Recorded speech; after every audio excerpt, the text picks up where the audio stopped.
অস্তার সে সমস্ত বাধা দূর হয়ে উঠা বিষ্ণু পূজারীকে নিয়ে আমি দ্বারকায় যাচ্ছি সেই পথ অবরোধ করে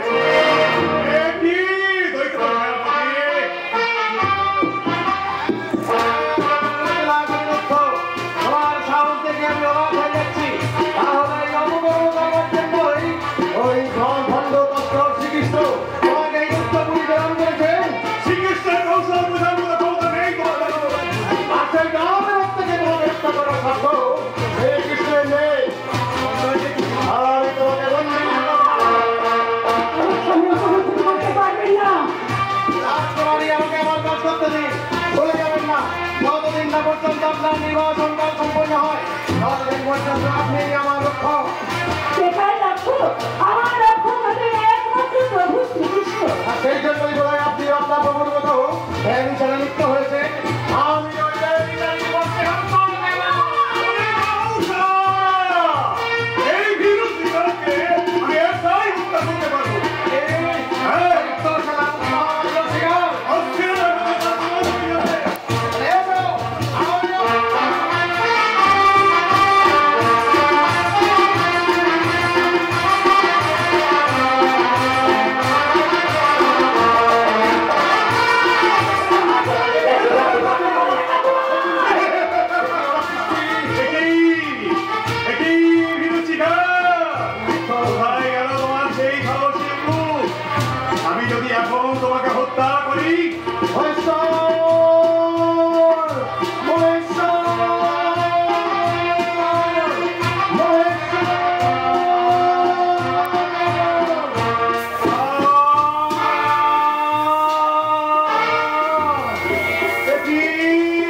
চক্র হাতে আমি এসেছি ছুটিয়া অস্ত্র বলানি করিব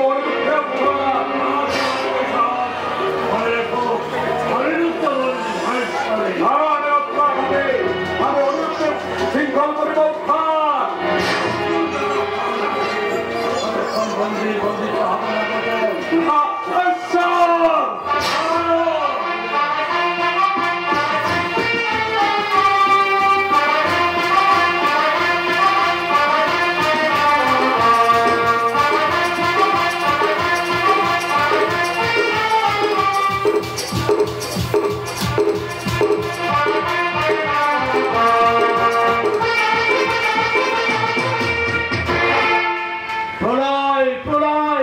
সৃষ্টি থেকে তবে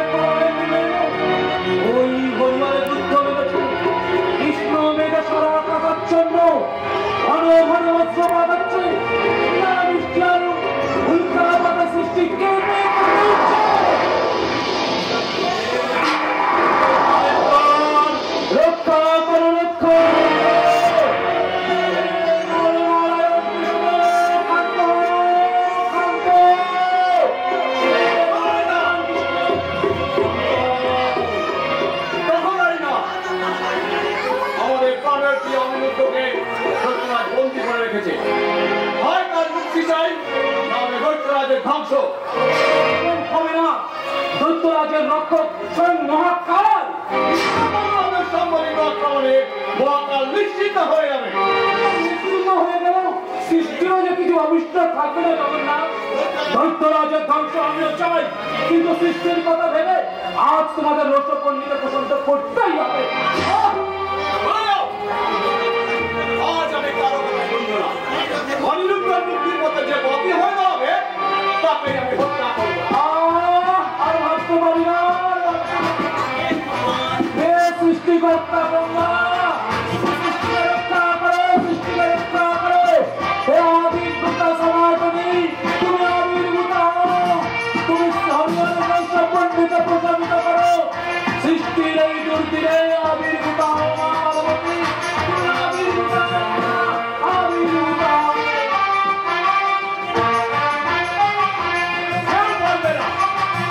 কৃষ্ণ বলরামের সঙ্গে বিবাহ করে সৃষ্টিকে কেউ রক্ষা করতে পারবে না। এই ফলের আঘাতে ওই মহাকালের উদ্যত মাতা আমি চির অবনত করে দেব।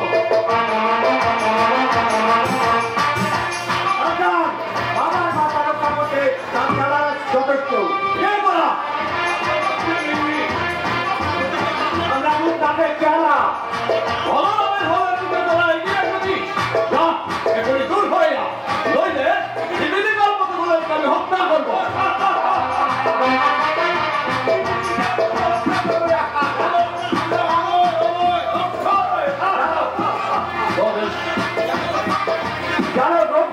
আমরাই বিরাট করেছিলাম, তোমার সভ্যতা এই ফলের আঘাতে এই সব নিশ্চিন্ত করে দেবো।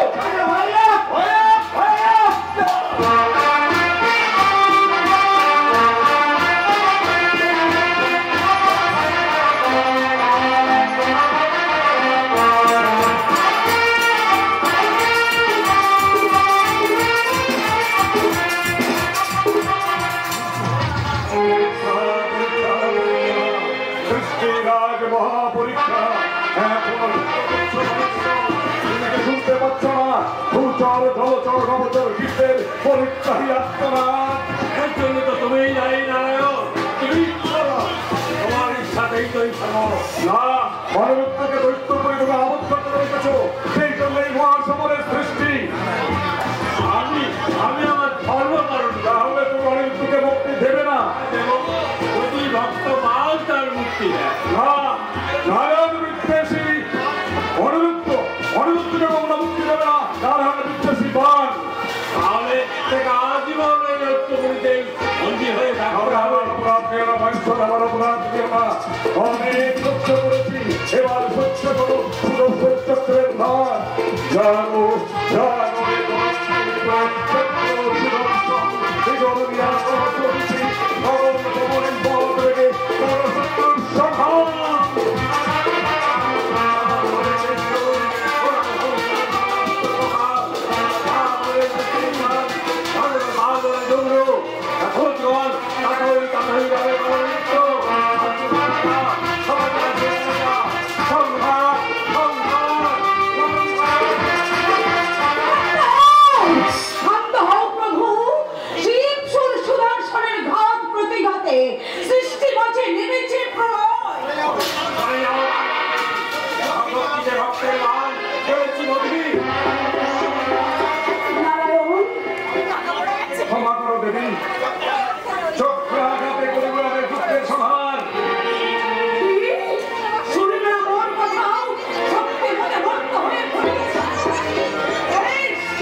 আত্মসংবরণ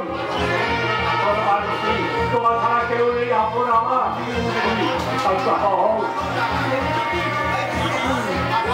মাতা রাখো মোর মিনতি। তুমি কথা থাকো, কথা রাখো। আগে আগে বড় অস্ত্র সংগ্রহ। এই দণ্ডে আমি করিলাম সুদর্শন ত্যাগ। শিব সুর রাখিলাম। তবে যাও ভূতনাথ, অমচার বলে করলেন স্টেজ আর শান্ত বড় বীর বলরামে।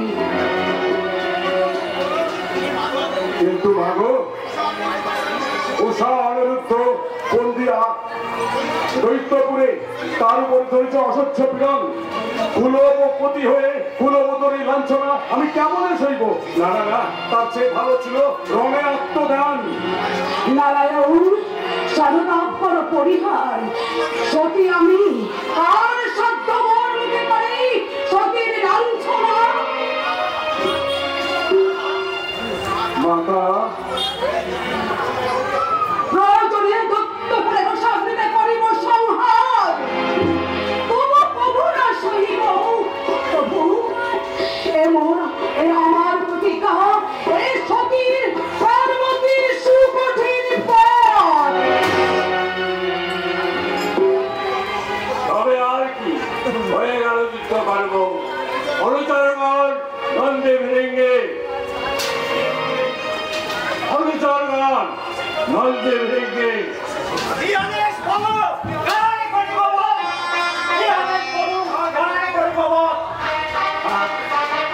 আমার আয়োজন বন্ধ করো। অনেক রাত্রি হয়েছে, বন্ধ করো খবর আয়োজন।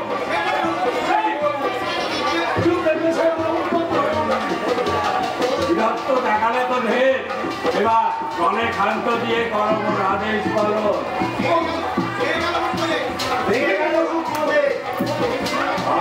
মন্দির ভেঙ্গে যাও, যাও, আমার আদেশ পালন করো।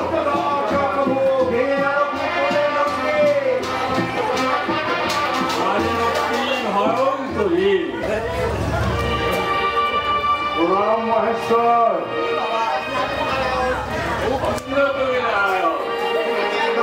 করিলে যায় নারীর মন, তুমি যাও, আমি করি তোমার পথে।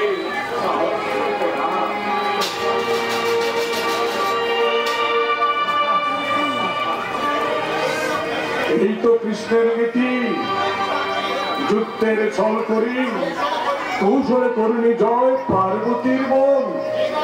এইবার দৈত্যপুর ভরে যাবে খণ্ডনে।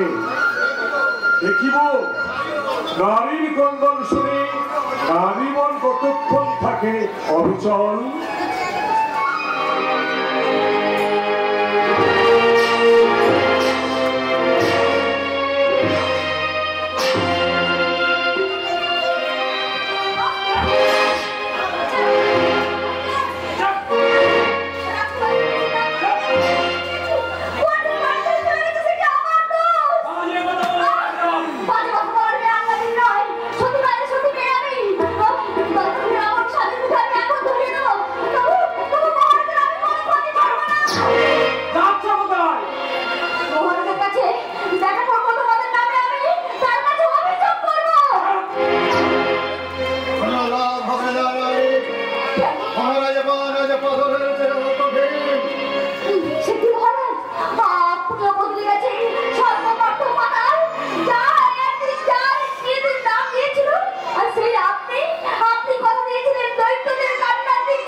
আমি তাই চেয়েছিলাম, কিন্তু কৃষ্ণ বিরোধিতার সূত্র ধরে আমি এমন একটা দানব জাতি গঠন করতে চেয়েছিলাম, এক পথে চলবে, এক সুরে কথা বলবে, একই মহামন্ত্রে দীক্ষিত হয়ে সমগ্র বিশ্ব একই পথে চালিত করবে।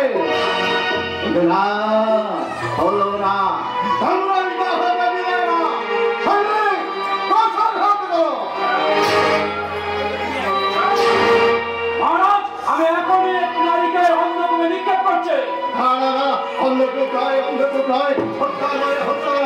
এই নারীকে এই শৈশনিক প্রতিদিন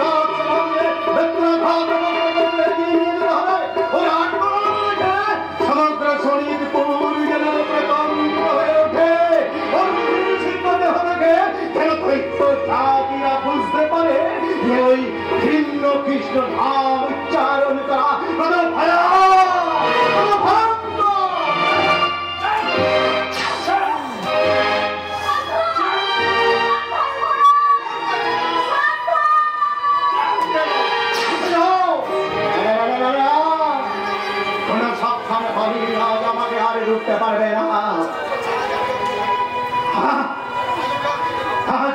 আজ আমি রক্ত দেখতে চাই, দু চোখ ভরে, দু কান ভরে আমি হাহাকার শুনতে চাই।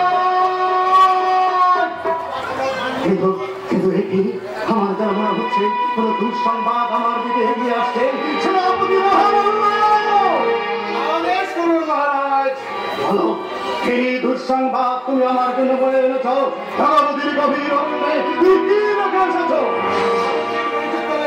সংবাদ পেয়ে শুনে গিয়ে দেখি রাজকুমারী উষা কৃষ্ণপুত্র অনিরুদ্ধর কণ্ঠে বড় মূল্য পড়িয়ে আমি ক্রোধে লিপ্ত হয়ে প্রতিবাদ করতে গেলাম, কিন্তু সবার কোনো কর্ণপাত করল না, তাই তো?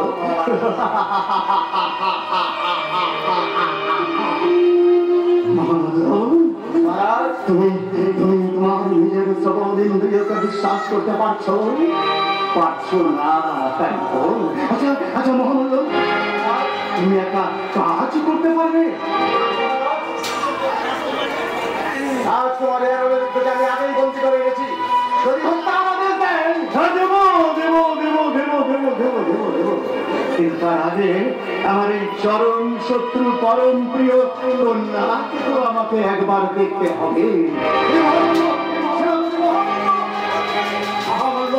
শোনো, আমার কাছে এসো মহামূল্য।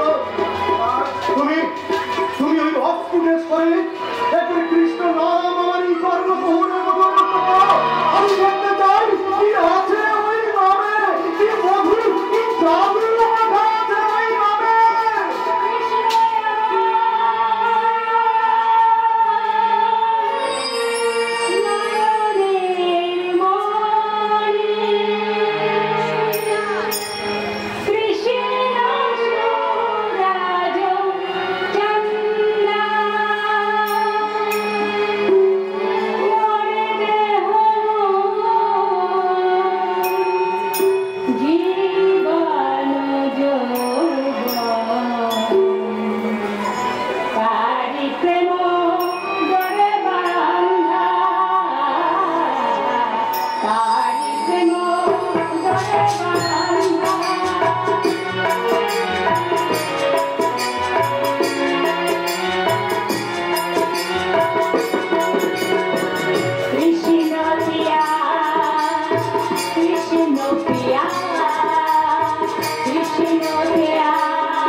কৃষ্ণ আছেন পিতা, তাই তো তিনি আমাকে এখানে নিয়ে এসেছেন।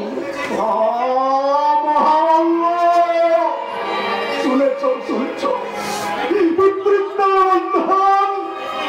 হৃদয়ের আকুলতা সব মিথ্যা মিথ্যা মিথ্যা, সত্য শুধু ওই কৃষ্ণ কৃষ্ণ কৃষ্ণ। কেন অভিমান করছেন পিতা? কৃষ্ণ কখনো কি মিথ্যা হতে পারে? পিতা স্বর্গ, কৃষ্ণ স্বর্গ তরু, পিতা ধর্ম, কৃষ্ণ থেয়। পিতার সন্তুষ্টির মাঝেই তো সেই পরম পিতার সন্ধান পাওয়া যায়। তুই কি সত্যি তোর পিতার মান সম্মান রক্ষা করতে চাস? তুই আমাকে কথা বলো। কি কথা বাবা? বলো। কৃষ্ণ ধাম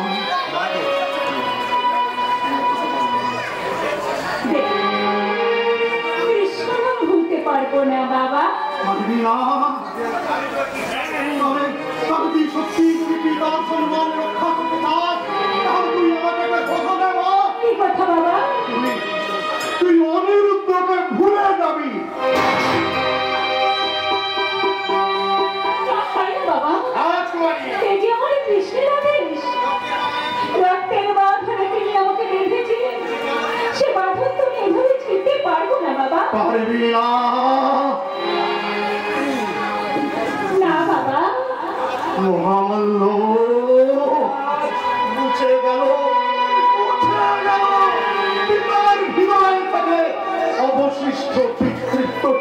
ছিল সেটিকেও নিঃশেষ হয়ে গেল। এইবার আমি দানব সম্রাট হিংসা চাই। সেনাপতি মহামূল্য, কোথায় গেল তোমার সেই দানব পুত্র?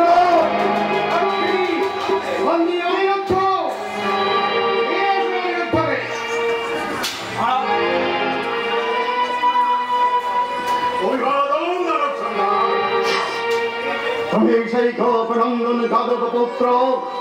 হ্যাঁ মহারাজ, অসংখ্য অপরাধী বিচারের পূর্বে তোমার নিজস্ব বক্তব্য আছে। কিসের বিচারপতি দৈত্যপতি? আমি তো কোনো অন্যায় করিনি। অন্যায় করি দৈত্য রাজ্যের সর্বমস্ত পাতাল বিজয়ী সেনাদলের বিরুদ্ধে হস্তক্ষেপ অন্যায় নয়। অসহায় প্রজাদের রক্ষা করা আমার চরম কর্তব্য। আর দাঁড়াবতির সভায় মহারাজের দুধের অপমান, যে দুধের শিষ্টাচার নেই, অপমানিত একমাত্র প্রাপ্য। বসে বিচারের অমর্যাদা করবেন না দৈত্যপতি। আবার বলছি, বিচার আসনে বসে বিচারের অমর্যাদা করবেন না দৈত্যপতি। অনুমতি দিন, আমার সহধর্মিনীকে নিয়ে আমি রাস্তায় যাত্রা করব। আপনার কন্যা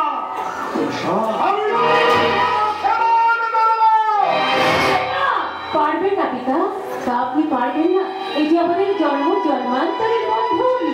আমাদের এই জন্ম জন্মান্তরের বন্ধনকে ছিন্ন করে ফেলতে বিশ্বব জীবনের বহুত মাত্র সময় লাগবে না। তোমাদের বিবাহ বিবাহ নয়, শিশু মনের নতুন খেলা মাত্র। বিবাহ সম্পূর্ণ হবে আজ রাতে। ইতিহাস বলুন পিতা, নরনারায়ণ কৃষ্ণকে আপনি এখনো চিনতে পারেননি। বটে সেনাপতি মহামূল্য,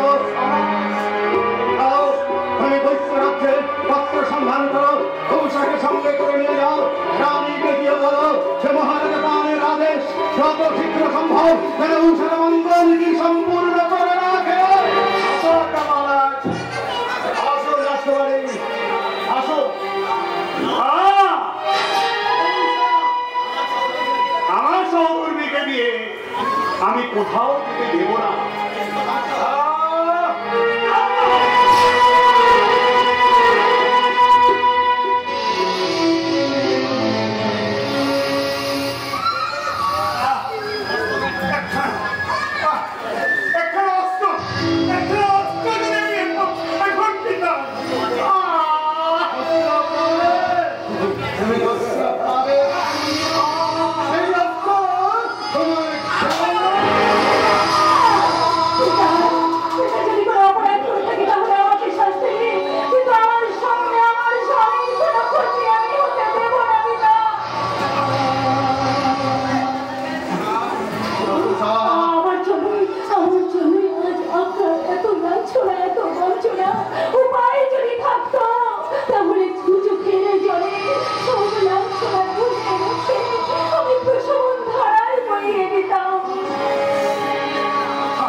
এই আত্মগান্ধী, এই অপমান, তা সত্ত্বেও তোমার মতো একজন নারী রক্ত নিয়ে আমার স্ত্রী, এটা ভেবে আমার গর্ব হচ্ছে। এই গর্ব তোমার বেশিক্ষণ স্থায়ী হবে না। আমার কন্যা হুঁশাকে নিয়ে